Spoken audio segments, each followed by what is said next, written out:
Ang kwento ni Musaylima al-Kazzab, ang huwad na propeta ng Yamama noong mga unang taon ng Islam. Sa malawak na lupain ng Arabia, maraming tribo ang nakatira sa mga disyerto at oasis. Isa sa mga tribong ito ay ang Banu Hanifa na nakatira sa rehiyon ng Yamama, isang mayamang lugar na kilala sa mga palmera at tubig nito. Mula sa tribong ito ay lumitaw ang isang lalaki na kalaunan ay magiging simbolo ng kasinungalingan at kapalaluan, Musaylima ibn Habib, na tinaguri ang Al-Kazzab, ang sinungaling. Ang pagangat ni Musaylima, bago pa man pumutok ang Islam sa buong Arabia, kilala si Musaylima bilang isang taong matalino at mahusay magsalita. Marami siyang tagasunod sa kanyang tribo dahil sa kanyang kakayahang manghikayat at sa kanyang mga mapang-akit na salita.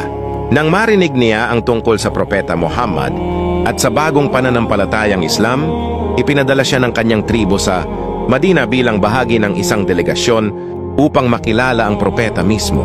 Sa unang pagkakataon na nakita ni Musaylima ang propeta, tumanggap siya ng mga salita ng kapayapaan, ngunit sa loob ng kanyang puso ay nagsimula ng umusbong ang inggit at pagnanasa sa kapangyarihan.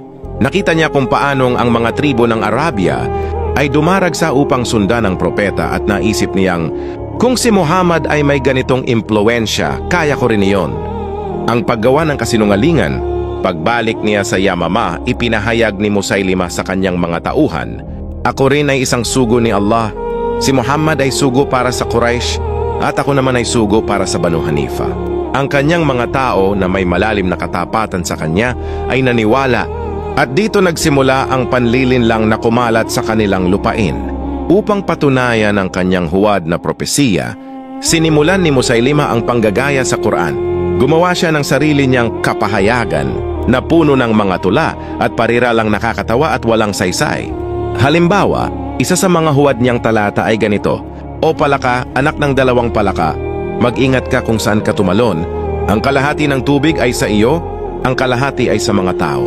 Ang mga tunay na mananampalataya ay natawa at naawa sa kanyang gawa, ngunit marami sa kanyang tribo ang naniwala, hindi dahil sa pananampalataya, kundi dahil sa tribalismo at katapatan sa sariling pinuno. Ang pagtindig ng katotohanan, habang lumalawak ang Islam sa buong Arabia, napabalita kay Propeta Muhammad ang ginagawa ni Musaylima. Tinawag niya itong Al-Kazzab, ang sinungaling at binalaan ng mga Muslim laban sa kanyang huwad na aral. Ipinadala rin niya ang mga liham upang paalalahanan ang mga tribo na si Muhammad ang huling propeta ng Allah at walang sino mang darating pagkatapos niya. Pagkaraan ng ilang panahon, nang pumanaw na ang propeta, maraming huwad na propeta ang nagsulputan sa Arabia. Ngunit ang pinakamalakas at pinakamapanganib sa kanila ay si Musaylima dahil sa dami ng kanyang tagasunod at sa yaman ng kanyang rehiyon. Siya ay nagtipon ng malaking hukbo upang labanan ng mga Muslim sa ilalim ng pamumuno ni Abu Bakr as-Siddiq radiyallahu anhu, ang unang khalifa ng Islam.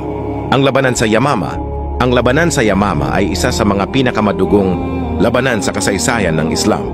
Pinamunuan ni Khalid ibn al-Walid radiyallahu anhu ang mga hukbo ng mga mananampalataya laban sa mga tagasunod ni Musaylima.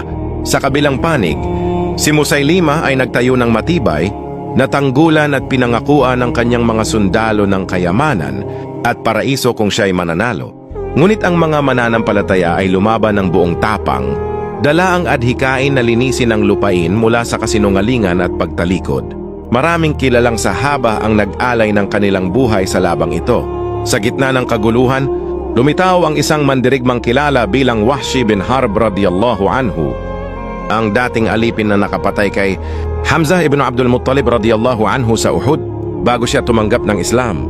Lumapit si Wahshi sa labanan at sinabi, dati kong ginamit ang sibat na ito upang patayin ang pinakamaayos na tao, si Hamzah. Ngayon ay gagamitin ko ito upang patayin ang pinakamasamang tao, si Musaylima. At sa isang mabilis at matalim na sibat, tinamaan ni Wahshi si Musaylima sa dibdib. Ang huwad na propeta ay bumagsak at isa pang Muslim ang sumunod at pumatay sa kanya ng tuluyan. Namatay si Musaylima al-Kazzab at natapos ang kanyang kasinungalingan sa alikabok ng Yamama. Mga aral, ang kwento ni Musaylima ay hindi lamang kasaysayan. Ito ay babala laban sa mga taong ginagawang laro ang relihiyon at sa mga nagpapanggap na sugo ng Diyos upang makamit ang kapangyarihan at katanyagan. Sa huli, pinatunayan ng Allah na ang katotohanan ay laging mananaig kahit gaano man kalakas ang kasinungalingan. At ang mga tunay na mananampalataya ay natutong huwag basta-basta magpalinlang sa mga matatamis na salita, sapagkat ang iman, pananampalataya, ay sinusukat sa katapatan, hindi sa mga salita ng sinungaling.